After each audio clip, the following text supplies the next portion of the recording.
Bonjour, bonjour, Philippe Géléoc, fondateur de Liberté Conseil.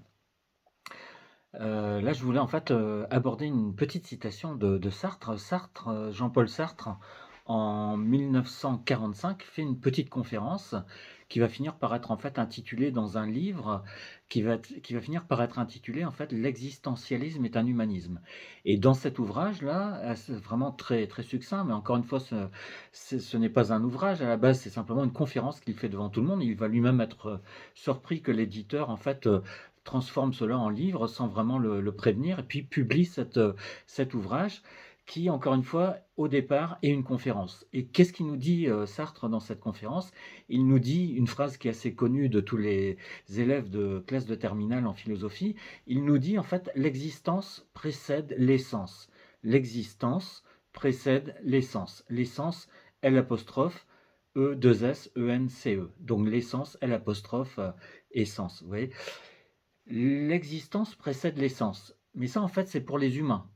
Ça veut dire quoi? Ça veut dire que, en fait, si vous prenez par exemple ce crayon-là, on peut dire que son essence précède son existence, au sens où sa définition existe avant que le crayon lui-même existe.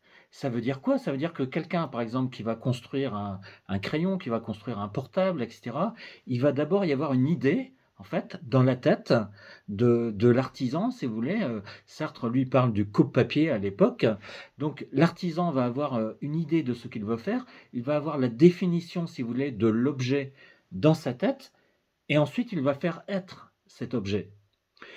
Mais en ce qui concerne l'homme, nous dit Sartre, ça ne se passe pas de la même façon. Ça veut dire quoi? Ça veut dire que l'homme, lui, il n'a pas de définition préalable. Et ça, c'est une idée qu'on va trouver déjà chez Fichte au XVIIIe siècle. C'est en fait l'idée que l'homme ne peut pas être enfermé dans une définition. L'homme, originairement, comme le dit Fichte, l'homme originairement n'est rien. Donc l'homme n'est rien au départ.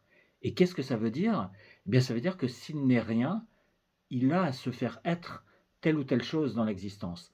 Il a à se faire être chargé de cours, ouvrier, conférencier, président de la République, etc. Mais en tout cas, l'homme a à se faire être ce qu'il va être. Le crayon, lui, en fait, il est enfermé par avance dans une définition où il a telle et telle caractéristique, avec une mine, avec des éléments de plastique, etc. Et puis il y a des choses qui sont placées en lui, comme une certaine finalité, c'est-à-dire que le crayon, en fait, on place en lui, par avance, la finalité suivante, c'est le fait qu'il va servir à écrire, vous voyez. Mais l'homme, lorsqu'on est dans le registre de l'humain, de l'homme avec un grand H, là on n'est pas du tout dans la même chose. On est dans une autre configuration. Pourquoi? Parce que, encore une fois, l'homme n'est pas tout de suite ce qu'il va être.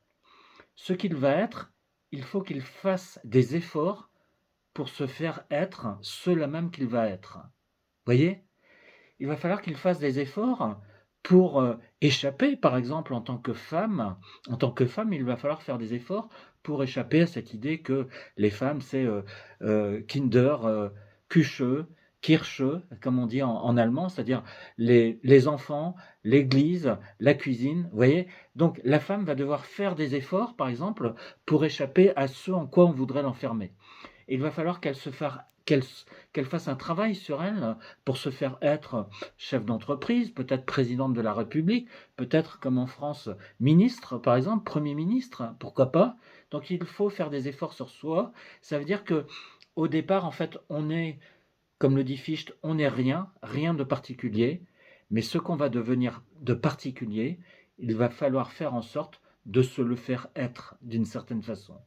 Donc il va falloir se faire être ce qu'on va finir par devenir. Et ça, c'est quoi en fait cette idée-là de travailler sur soi pour se faire être ce qu'on va être? C'est en fait ce qu'il y a de plus fondamental en nous, ce qu'il y a de plus précieux en nous, c'est-à-dire en fait la liberté. La liberté qui consiste à s'arracher à toutes sortes de déterminations possibles, à s'arracher à l'idée qu'il y aurait une nature de la femme, à s'arracher à l'idée qu'il y aurait une nature de la personne qui est au RSA, qui fait que ce serait quelqu'un de fainéant, s'arracher à l'idée que la couleur de peau qui est la mienne, en fait, c'est quelque chose qui va me déterminer. Au lieu de tout cela, en fait, nous ne sommes pas enfermés dans une définition, nous ne sommes pas enfermés dans une case ou comme le dit Joseph Chovanec avec une formule extraordinaire, il nous dit en fait dans Je suis à l'Est, il nous dit: «Ne nous enfermons pas dans une case, il nous en manquerait une. Ne nous enfermons pas dans une case, il nous en manquerait une». Donc s'il y a une case dans laquelle nous devons entrer, c'est celle que nous avons à construire à partir de notre liberté pour faire ce que nous souhaitons faire dans l'existence pour arriver à nous réaliser. Voilà ce que je peux vous dire à partir de cette citation de Sartre: l'existence précède l'essence. Nous commençons par exister et ensuite nous nous faisons être telle ou telle chose. À bientôt pour une nouvelle pause coaching dans le cadre de Liberté Conseil. À bientôt.